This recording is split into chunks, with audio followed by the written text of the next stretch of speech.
I don't know, cut off. But the moon is light at night, but it still isn't enough light to light up the things around you completely. So it leaves you kind of wondering what's around you, though you can see some things, you just can't see everything. So, and then it has the dog and the wolf, I think, howling at the moon, these two towers. I think these little beams beams of light are supposed to be represented like these little spurts, like 1, 2, 3, 4, 5, 6, 7, 8, 9, 10, 11, 12, 13, 14, 15. 15 of them. I don't know, the moon could be the 15 card in the tarot, because usually when there's like a certain amount of numbers of these things, that means it represents the number of the card. I'm not good at numerology, so I don't know. And it has a crab coming out of the water, or a lobster, or a crawfish. Kind of reminds me of the ones that are in this water. But so yeah, the moon, I would think, is a good card. It's like the opposite of the sun, but it definitely brings in like intuitive. So we'll see. I'm gonna look up some more meanings. Okay.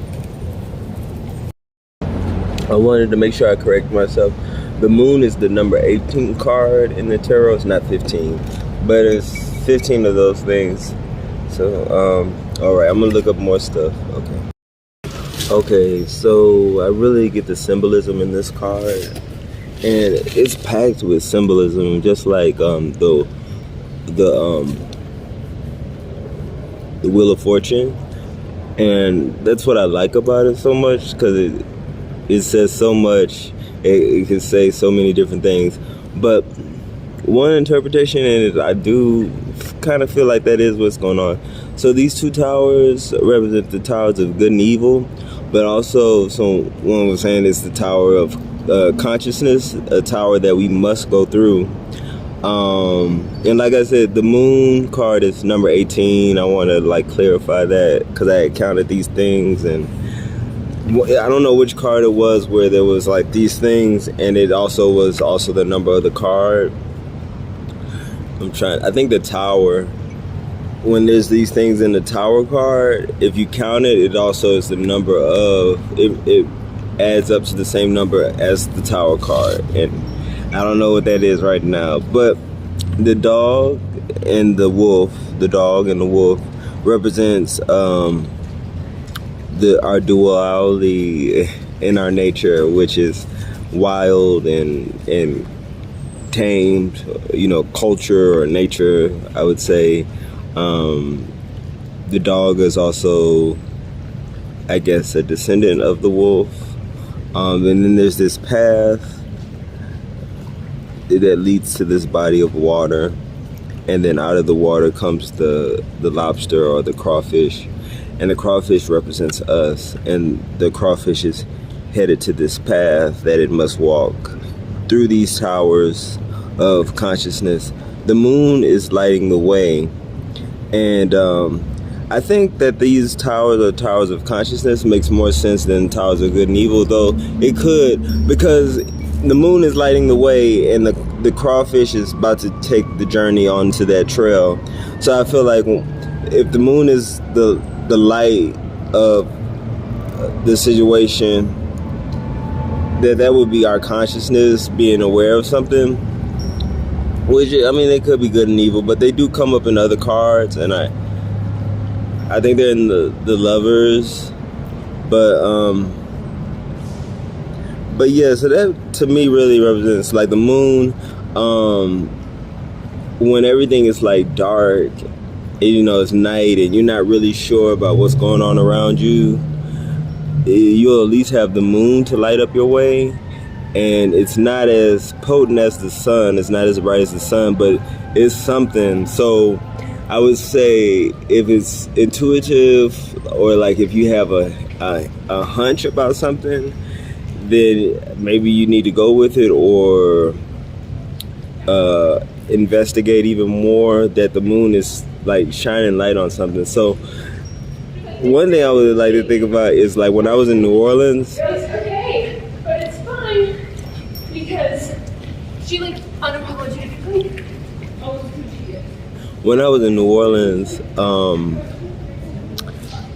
and I was trying to ride my bike to Florida, I remember it was getting dark, and I was in the bayou, and it was like I was seeing like carcasses of alligators or whatever, and then I even saw like little baby. I don't know if they're, I don't know the difference, and I don't know what is mostly that. I think alligators and crocodiles are there, but I was seeing like little baby things of the alligator or the crocodile like in the water, and then I also saw carcasses. And it started getting late, and I was like, damn, I didn't really think this through, because I thought like if I was using my GPS to take me to Florida, I thought it was going to keep me in like residential areas or like on a road where there's businesses and stuff, but it took me through the back roads, and I was in the bayou, and it was starting to get late, and it was like getting dark where I couldn't even see ahead of me. So I was just like, okay, I'm gonna just have to sleep or like camp or something. So I had pulled over on the side of East 90 and made like a little thing on top of a tree branch, because I figured if I lay on top of a fallen tree branch from the ground, so I was like, if I lay on the top of this tree branch, if something comes, at least I'll be on top of this tree branch. And I knocked out for a little bit. It was really cold. It was October. No, it was November, the 1st of November, and it was really cold at night. But I did knock out, and then I woke up, and I was expecting to wake up in darkness, but I wasn't. It was like so much light, so much green light coming from the moon, and it was so beautiful. Everything looked like pearlescent in the green moonlight, and it was like I could see so much. It was a little bit of lights on the highway. I know I was across the street from like a building or a house or something, but it was enough, because hold on, something had passed me like an animal in the woods, because I was beside the highway. I was in between the highway and a wooded area that I imagined it was bayou back there too, like wet land. And something crawled past me, and it like I was like, oh shit, like if this is an alligator or something coming out of it. But so anyway, I was like, well, I can't sleep, and so I just used the moonlight.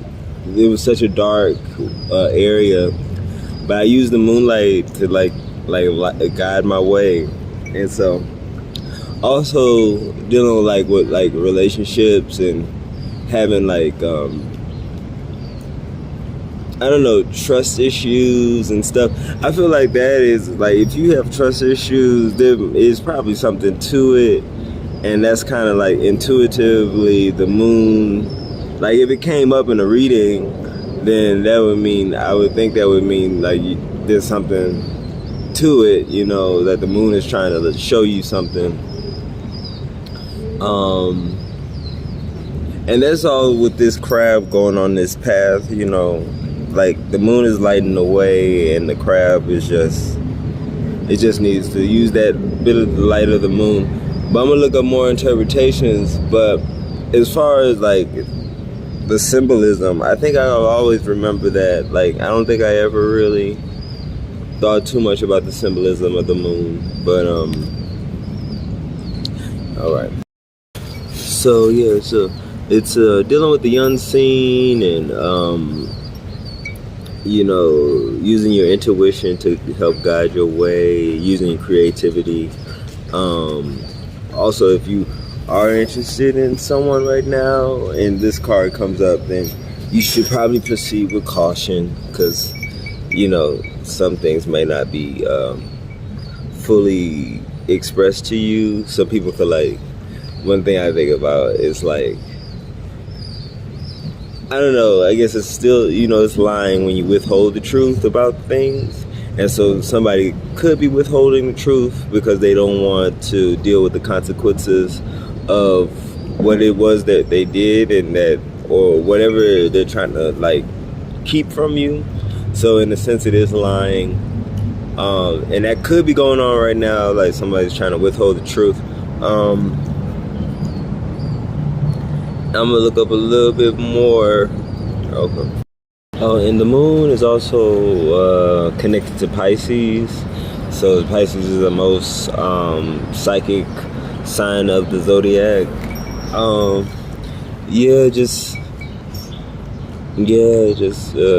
Listen to your intuition. And then in reverse, I would think that it's you being in denial,